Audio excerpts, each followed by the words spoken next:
स्वागत है आप सभी लोग का फिर से एक बार अद्वैत क्लास में। हम लोग क्लास 8 का साइंस का चैप्टर 1 क्रॉप्स एंड एग्रीकल्चर को पढ़ रहे थे, है ना। पिछले क्लास में हम लोग एग्रीकल्चरल प्रैक्टिसेस के बारे में जाने थे कि कौन कौन से स्टेप्स होते हैं जिनके कारण हम लोग का खेती बढ़िया से होता है, जिसमें से 2 स्टेप हम लोग समझ गए थे। सॉइल प्रिपरेशन, है ना, मिट्टी को तैयार करना, और दूसरा कि सही और उच्चतम बीज का चयन करना, है ना, selection of seeds and sowing of seeds. आज हम लोग इस क्लास में पढ़ेंगे application of manure and fertilizer. पिछले क्लास में हम लोग पढ़ रहे हो कि सॉइल प्रिपरेशन करने के लिए पहला क्या करना चाहिए था? प्लविंग, है ना। पहला क्या था? प्लविंग था। दूसरा क्या था? लेवलिंग। और तीसरा क्या था? मिट्टी में खाद मिलाना, मिट्टी में खाद मिलाना, मैन्योर को मिलाना, है ना। उसके बाद मिट्टी हमारा तैयार, उसके बाद सही बीज लाते, बीज को फिर लगाना। अब समझना है application of manure and fertilizer. देखो, खाद का 2 बार यूज होगा। कितने बार यूज होगा? 2 बार यूज होगा। एक बार एग्रीकल्चर करने के लिए, एक खेती करने के लिए खाद का 2 बार यूज होगा।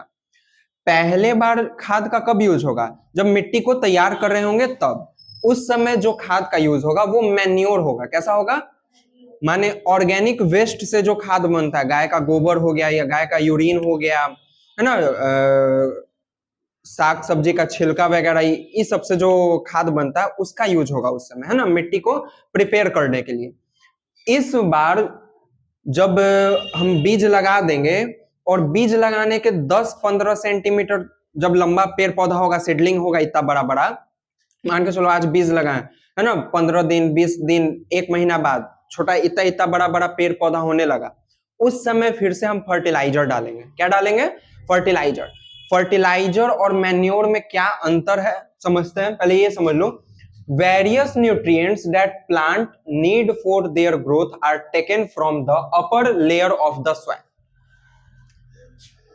मिट्टी को तैयार करने वक्त जो हम खाद डाले थे वो मिट्टी को क्या कर दिया? न्यूट्रिएंट से भर दिया, है ना, न्यूट्रिएंट्स में पूरा आ गया। जब हम बीज लगाएं तब बीज जब ग्रोथ कर रहा था तब उस मिट्टी का जितना अपर लेयर वाला न्यूट्रिएंट्स होगा वो सारा एब्जॉर्ब कर लिया सारा प्लांट, ठीक है।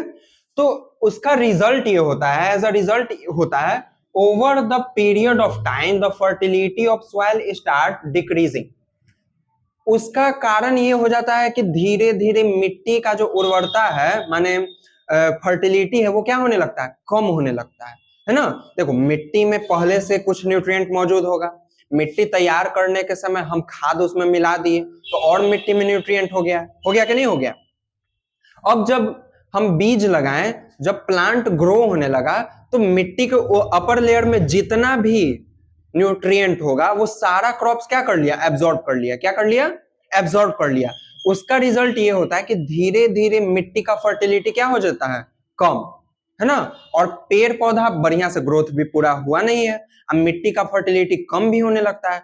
तो फर्टिलिटी बढ़ाने के लिए, so to maintain the fertility of soil, fertilizers are added to it। फिर फर्टिलिटी मिट्टी का बढ़ाने के लिए किस चीज का यूज करते हैं? फर्टिलाइजर का। किस चीज का यूज करते हैं? फर्टिलाइजर का, है ना। द नेचुरल और chemical substances that contain one और more nutrients essential for plant growth are called fertiliser. कोई भी नेचुरल या केमिकल पदार्थ, देखो नेचुरल कहने का मतलब गाय का गोबर, ये सब। केमिकल वाला पदार्थ जो फैक्ट्री में खाद वाद बनता है ना, वो सब जो एक और एक से ज्यादा न्यूट्रिएंट, एक और एक से ज्यादा पोषक तत्व को अपने में रखता है, वो पोषक तत्व जो पेड़ के लिए फायदेमंद है, पेड़ पौधा के लिए फायदेमंद है, उसी को हम लोग क्या कहते हैं? फर्टिलाइजर। क्या कहते हैं उसी को? फर्टिलाइजर। बस ध्यान ये देना है कि मैन्योर नेचुरल चीज हो गया, ऑर्गेनिक हो गया, है ना, और फर्टिलाइजर केमिकल वाला हो गया। जो फैक्ट्री में खाद बन रहा है इंसान के द्वारा उसको फर्टिलाइजर कहते हैं, और जो गाय का गोबर ये सबसे जो नेचुरली ऑर्गेनिक वेस्ट से खाद बनता है उसको क्या कहते हैं? मैन्योर कहते हैं। क्या कहते हैं? मैन्योर कहते हैं। हाँ, आगे चार्ट में हम नेचुरल और केमिकल फर्टिलाइजर को अच्छे तरीके से लिख के समझा देंगे। इतना समझ में आ गया होगा, है ना। एक चीज और समझना कि सबसे पहले मैन्योर को हम कहां डालते हैं? मिट्टी प्रिपेयर करने के समय, है ना। बाद में जब 10-15 सेंटीमीटर का पेड़ हो जाता है, मतलब इतना इतना बड़ा बड़ा पेड़ जब आने लगता है, पौधा आने लगता है, उस समय हम लोग फर्टिलाइजर डालते हैं। फर्टिलाइजर डालने के लिए क्या करना पड़ता है, या तो साबूदाना देखे हो, देखो व्रत व्रत में मम्मी बनाती होंगे साबूदाना, साबूदाना जैसा कुछ कुछ फर्टिलाइजर रहता है, उसको हाथ में लेके ऐसे छीटा जाता है। पहला तो इस तरीके से खाद छीटा जाएगा।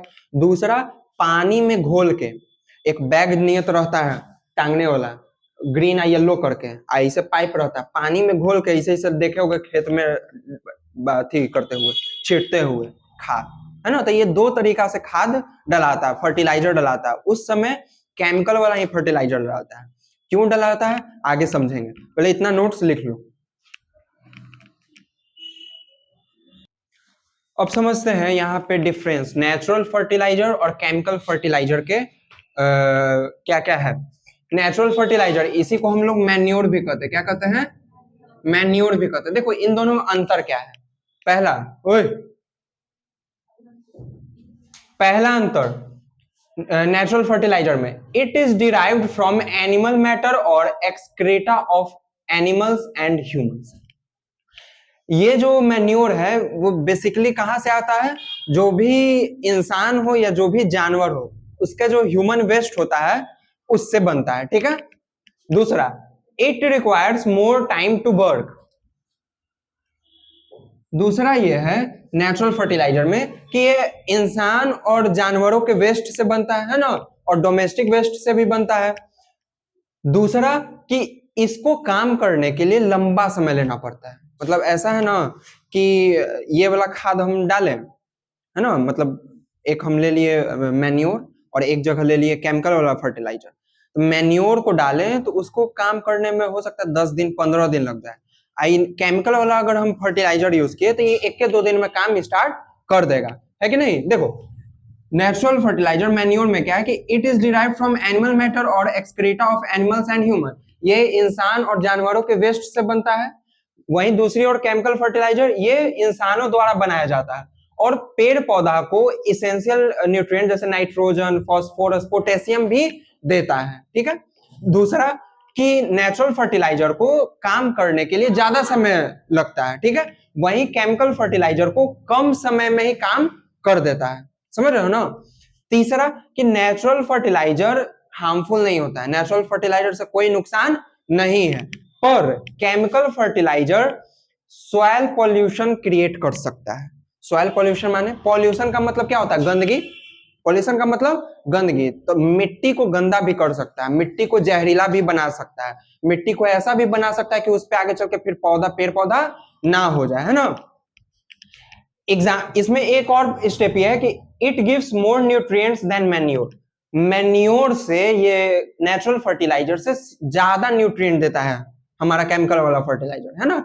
इसीलिए आजकल देखो किसान लोग, पहले होता था कि गाय के गोबर है इस सबसे काम चल जाता था, लेकिन अब किसान लोग क्या यूज करता है, फर्टिलाइजर ज्यादा यूज करता है। क्यों? क्योंकि कम समय में अच्छा काम कर देता है ना, और कम अमाउंट में ही ज्यादा न्यूट्रिएंट्स पेड़ पौधा को दे देता है। हाँ, बस इसका एक डिमेरिट ये है कि मिट्टी इससे गंदा हो जाता है। दूसरा कि आजकल साग सब्जी भी देखे हो ना, सुने हो ना कि अब तो सब दवाई वाला खाना रहता है, साग सब्जी रहता है कि नहीं। ये चीज प्रॉब्लम है। एग्जाम्पल है नेचुरल फर्टिलाइजर का, सीवेज ऑफ डोमेस्टिक प्रोडक्ट। घरेलू जो कचरा होता है, घरेलू कचरा किसको कहते हैं, साग सब्जी के छिलका उलका, है ना, फल फूल के छिलका उलका, ये सबसे बनता है। फिर rhizobium bacteria, blue green algae, ये सब है इसका एग्जाम्पल। केमिकल फर्टिलाइजर का एग्जाम्पल क्या है, ammonium nitrate, ammonium sulphate etcetera, ये सब। इतना समझ में आ गया होगा, इतना समझ में आया होगा, है ना। ये डिफरेंस है, आसानी से समझ जाओगे मैन्योर और केमिकल फर्टिलाइजर में। अगर एग्जाम में है तो आसानी से यही वाला लिख दोगे, मार्क्स मिल जाएगा अच्छे से। इसके बाद क्या था कि फर्टिलाइजर दो तरीके से खेतों में हम डाल सकते हैं। पहला, स्कैटरिंग बाय हैंड, हाथ या मशीन का यूज करके भी छीट देना, है ना, मशीन और हाथ का यूज करके पूरे खेत में छीट देना। दूसरा है थ्रू इरिगेशन चैनल। इरिगेशन का मतलब होता है सिंचाई। सिंचाई में देखो ना, सिंचाई माने पानी पटाना। तो खेत में बोरिंग रहता है ना, बोरिंग में बड़का कोई से पाइप लगा रहता है, पाइप से पानी पूरा पटित रहता है, धड़ धड़ एकदम, है ना। तो उस बोरिंग में भी, उस पाइप के पास भी, मान के चलो यहाँ बोरिंग चला दिए, यहाँ से पानी आ रहा है, यहाँ पे खाद रख दिए अपना, है ना, खाद अपना बोरिंगे के साथ पानी में मिल के पूरा पट जा रहा है ना, पानियों पट गया, खादों पहुंच गया सब जगह। तो इस दो तरीका से हम लोग खाद को, फर्टिलाइजर को खेतों में अच्छे तरीके से छीट सकते हैं। समझ में आया होगा? नोट्स लिख लेना।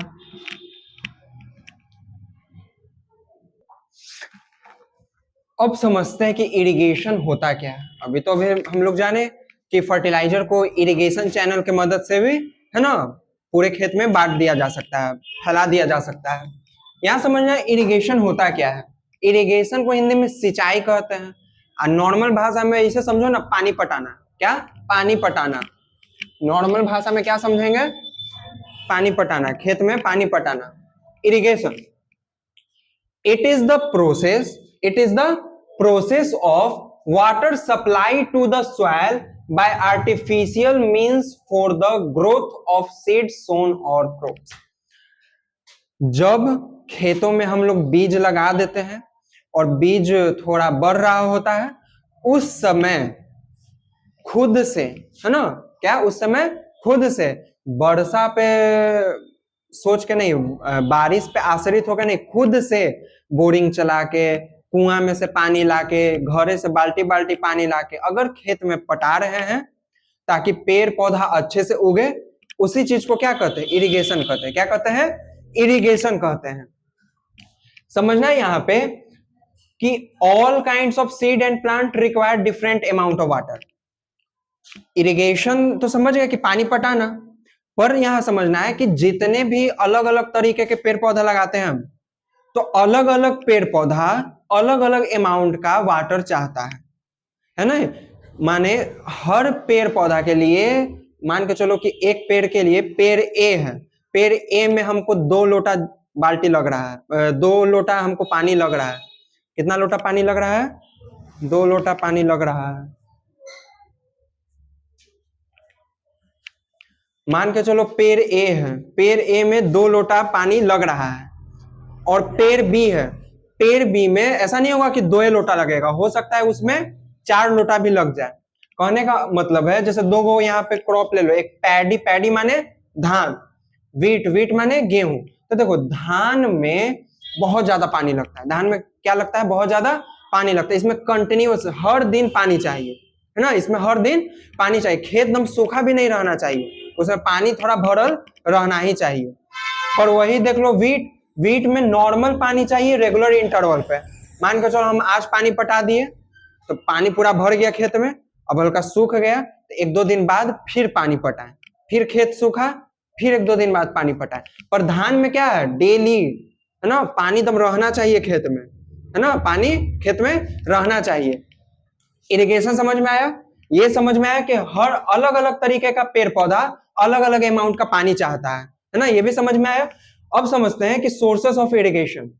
इरिगेशन का स्रोत क्या है, मतलब हम लोग सिंचाई, पानी कैसे कैसे पटा सकते हैं, कहां से पटा सकते हैं।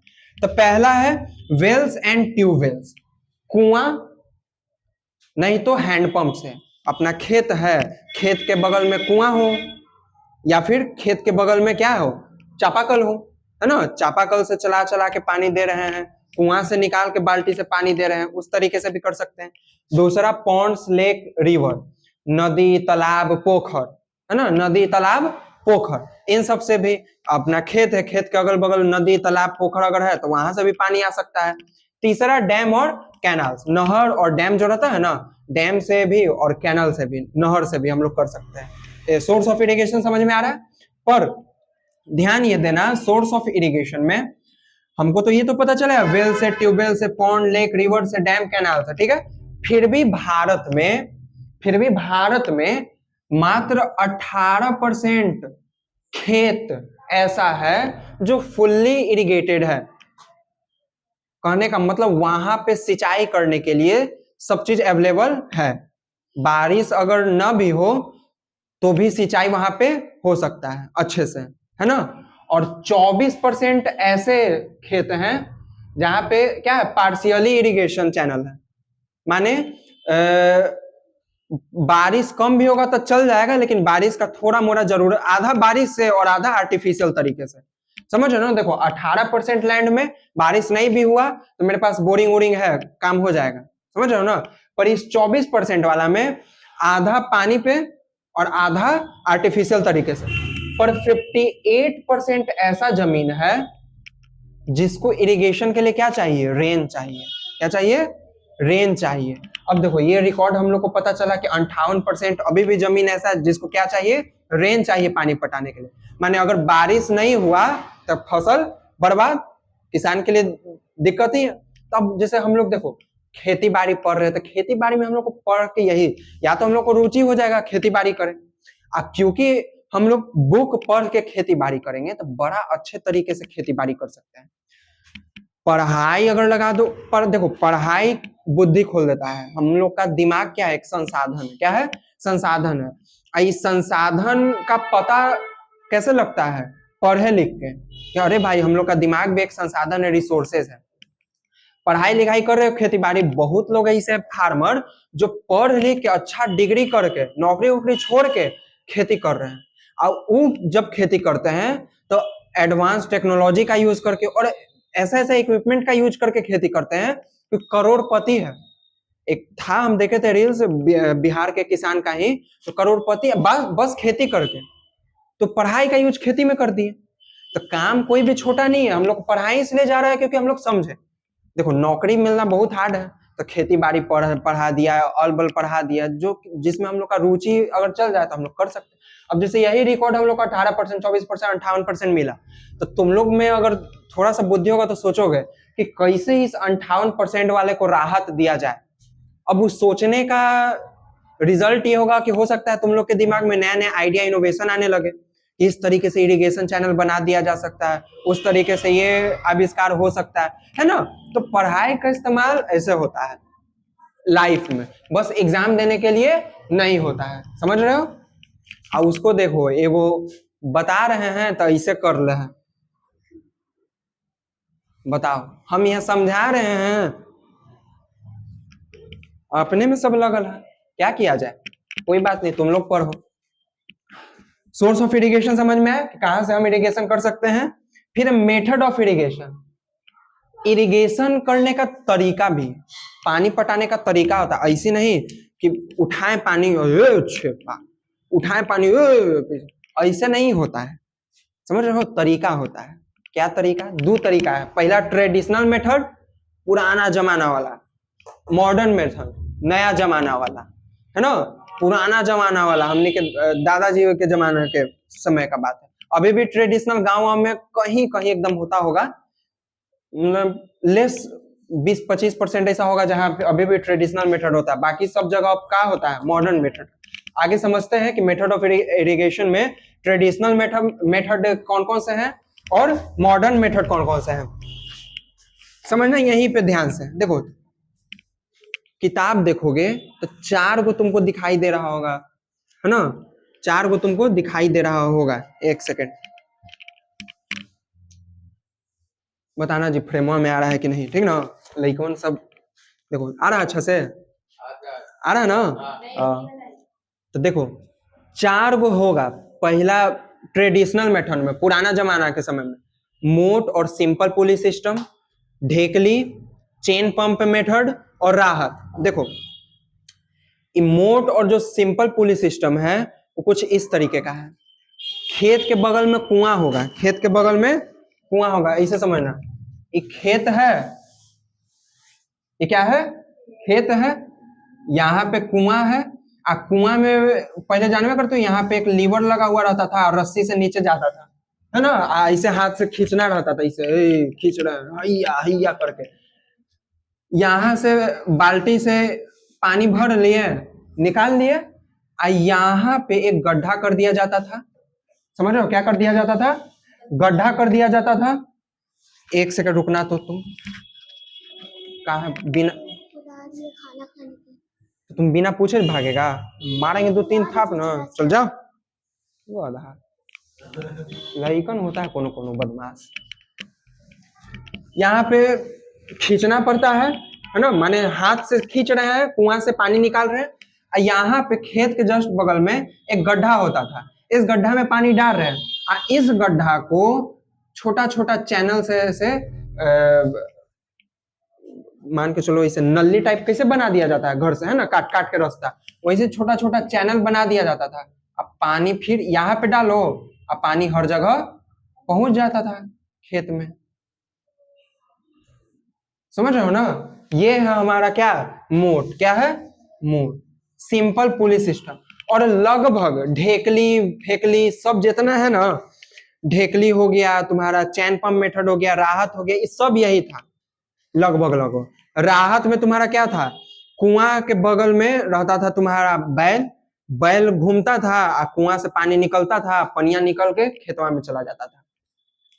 तुम्हारा ढेकली में भी वही है, बस देखो मोट में हाथ से हम लोग पानी खींचते थे, हम लोग नहीं, पुराने जमाने के लोग मोट से हाथ से पानी खींचते थे, और ढेकली में बड़े से पत्थर के मदद से पानी निकलता था। देखो ये सब बुक में पढ़ने का चीज है, इजी इजी चीज है, ये सब ज्यादा हम क्लियरली बताएंगे नहीं। बताना क्या, ट्रेडिशनल मेथड है, कुआं से निकल रहा है पानी, इसी तरीके से फैल जा रहा है, ये सब अपना पढ़ लेना। मेथड ऑफ इरिगेशन में तुम्हारा मॉडर्न मेथड में क्या है, पहला स्प्रिंकलर सिस्टम। खेत में आजकल ऐसा लगल होगा पाइप, इसको तुरंत चालू कर दिया जाता है, इन्ने उन्ने पानी पूरा पट रहा है, इसे फुस फुस करके पूरा पट रहा है। दूसरा है ड्रिप सिस्टम, खेत में पाइप लगा दिया जाता है जरी जरी के पास, है ना, एकदम देख लो इसे, जरी जरी के पास पाइप लगा दिया जाता है, अब बूंद बूंद गिरता है जरी के पास, उसको कहते हैं ड्रिप सिस्टम।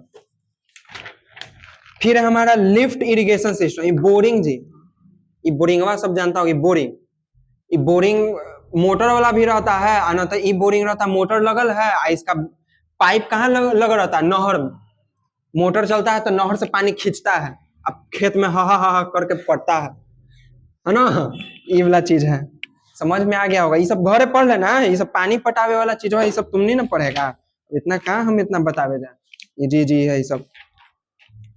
हाँ, इसके अलावा एक और कॉन्सेप्ट है वाटर लॉगिंग इन फील्ड, कि पानी अगर ज्यादा जमा हो जाए तब क्या होता है। हालांकि पहले ये नोट्सवा लिख लो, उसके बाद वो लिखवा देंगे 4 पॉइंट, तो अच्छा रहेगा, ये नोट्सवा लिख लो तो। हाँ, तो जब एक्सेस सिंचाई के दौरान मान के चलो खेत में पानी कुछ ज्यादा ही पट गया, है ना, अब पानी क्या हो गया, जमा हो गया, पानी क्या हो गया, जमा हो गया, तो उसके कारण से बहुत नुकसान हो जाता है फसल को भी या खेत को भी। पहला नुकसान तो ये है कि मिट्टी में सॉल्ट का अमाउंट बढ़ जाएगा, जिसके कारण पेड़ पौधा अच्छा तरीके से उगेगा नहीं, डैमेज हो जाएगा, है ना। Difficulty in survival of most crop, अब बहुत क्रॉप तो ज्यादा पानी में नहीं सर्वाइव कर पाता है, क्योंकि पानी इतने भर जाएगा, क्रॉप पानी के नीचे, अब पानी के नीचे सब छोटा छोटा पेड़ पौधा रहेगा, तो बाहर के एटमॉस्फेयर से उसका इंटरकनेक्शन नहीं हो पाएगा, तो मर जाएगा सारा पेड़ पौधा। तीसरा है कि damage to the soil fertility, ज्यादा पानी का जमावड़ा भी मिट्टी का फर्टिलिटी क्या कर देता है, कम, मिट्टी को उपजाऊ कम कर देता है ना, मिट्टी का फर्टिलिटी रेट कम कर देता है। फिर चौथा है imbalance of nutrient in soil, soil में न्यूट्रिएंट प्रेजेंट होते हैं जो कि पेड़ पौधा को मदद करता है उगने के लिए, तो उस न्यूट्रिएंट में इम्बैलेंस हो जाता है। मान के चलो कोई न्यूट्रिएंट, फास्फोरस बढ़ जाएगा, नाइट्रोजन घट जाएगा, नाइट्रोजन बढ़ जाएगा, फास्फोरस घट जाएगा, ये सब कारण हो जाएगा पानी के जमा हो जाने से, तो पानी का जमा होना भी खराब है। इस तरीके से हम लोग को पानी पटाना चाहिए कि पानी पट भी जाए, पानी का अमाउंट बना भी रहे, और ऐसा भी ना हो कि पानी जमा, है ना, इस तरीके से अच्छे से पानी पटाना चाहिए। अब इरिगेशन के बाद देखो हम लोग कौन कौन सा स्टेप समझेगा, सॉइल प्रिपरेशन वाला समझेगा, है ना, उसमें प्लफिंग था, लेवलिंग था, फिर एडिंग मैन्योर था, है ना। उसके बाद हम लोग समझे हैं क्या, तुम्हारा selection of seed and sowing, अच्छे बीज को चुनना और फिर उसको बोना। फिर तीसरा हम लोग समझे कि मैन्योर और फर्टिलाइजर को फिर बाद में जब पेड़ 10 सेंटीमीटर 15 सेंटीमीटर का लंबा हो तब कैसे डाला जाता है ना। फिर इरिगेशन हम लोग जान लिए कि फिर पानी पटाया जाता है। अब समझेंगे वीडिंग से बचाना, प्रोटेक्शन फ्रॉम वीड्स, वीडिंग। इतना करने के बाद देखोगे कि पानी उनी पटा रहा, मतलब अनाज उग रहा है ना। अनाज के उगने के टाइम पे एक चीज कॉमन देखोगे, the unwanted plant which grow along with a cultivated crop are called weed. मान के चलो कोई तुम अनाज लगा दिया रोपने के लिए, कोई क्रॉप तुम रोपने के लिए लगा दिया, उस क्रॉप के साथ गेहूं लगा रहे, गेहूं के साथ कुछ कुछ और पेड़ पौधा उगने लगता है, उसी को क्या कहते हैं? वीड। क्या कहते हैं? वीड। एग्जाम्पल के लिए समझ लो वाइल्ड ओट, ग्रास एक्सेट्रा। मतलब जो हम क्रॉप लगा रहे केवल वीट का, लेकिन उसके साथ खेत में कुछ कुछ और एक्स्ट्रा प्लांट अपने ही से उग जा रहा है, उसी को करे क्या? वीड। अब वो हार्मफुल होता है पेड़ पौधा के लिए। कैसे?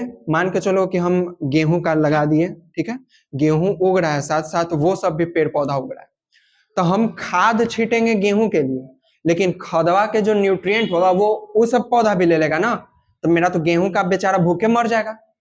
वीड क्या करता है? समझ लो कि वीड क्या कर रहा है? गेहूं के खाना पीना छीन लेता है ना। मतलब वीड क्या करता है? जो क्रॉप हम लोग लगा रहे हैं उसका खाना पीना छीन लेता है, न्यूट्रिएंट छीन लेगा, है ना, सॉइल का फर्टिलिटी कम कर देगा। और नहीं अगर हटाया जाए तो कटनी के समय जब हार्वेस्टिंग करेंगे तो वीड भी मिल जाएगा। अब वीड जहरीला भी होता है, जो कि खाने को फिर दिक्कत पहुंचाता है ना। और कई वीड्स ऐसे होते हैं जो हमारे मिट्टी का फर्टिलिटी भी कम कर देता है, इसलिए इस वीड को हटाना जरूरी है। और यही process, removing weed from a crop, फसल से वीड को हटाना क्या कहलाता है? वीडिंग। क्या कहलाता है? वीडिंग कहलाता है। इतना समझ में आया होगा, है ना। इसका भी नोट्स लिखो। वीडिंग। वीडिंग जरूरी क्यों है? वीडिंग जरूरी क्यों है? पहला कि they start competing with main crop for water, sunlight, nutrients etcetera. Weeding इसलिए जरूरी है क्योंकि जो मेन क्रॉप्स हम लोग लगाते हैं उसके साथ साथ जो भी वीड्स एक्स्ट्रा जन्म ले लेता है वो सनलाइट, खाना पीना और न्यूट्रिएंट्स में हिस्सेदारी करने लगता है। मतलब जो हम मेन क्रॉप लगा रहे हैं उसका हिस्सा वीड लेने लगता है, जो कि दिक्कत करेगा, है ना। हमारे मेन क्रॉप्स के लिए क्या हो जाएगा? कमी हो जाएगा। इसके लिए वीडिंग हम लोग के लिए जरूरी है, वीड को हटाना जरूरी है। दूसरा, some of weeds are poisonous for humans as well as animal and interfere in harvesting। दूसरा कि कई वीड्स ऐसे होते हैं जो क्या है? जहरीला होता है। क्या होता है? इंसान के लिए भी और जानवर के लिए, दोनों के लिए, ठीक है।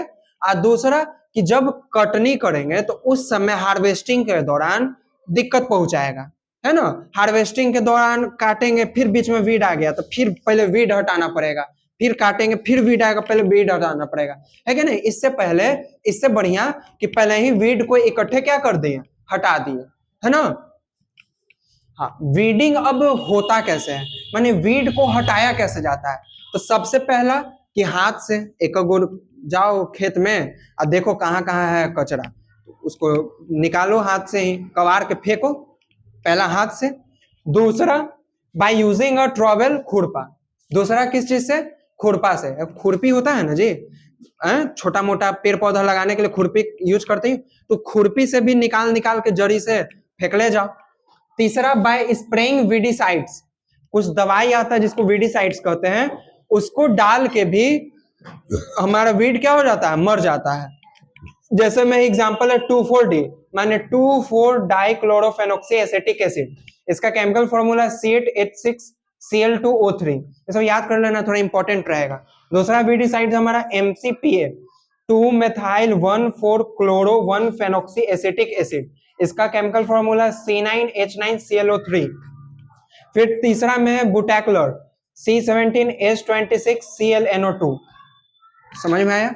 ये तीन के मदद से हम लोग इसको स्प्रे अगर खेत में करते हैं तब भी वीड हट जाता है ना, मर जाता है, डिस्ट्रॉय हो जाता है। दूसरा था कि खुरपी से हटाएं, नहीं तो फिर हाथ से हटाएं। इतना समझ में आ गया होगा? इतना समझ में आ गया होगा।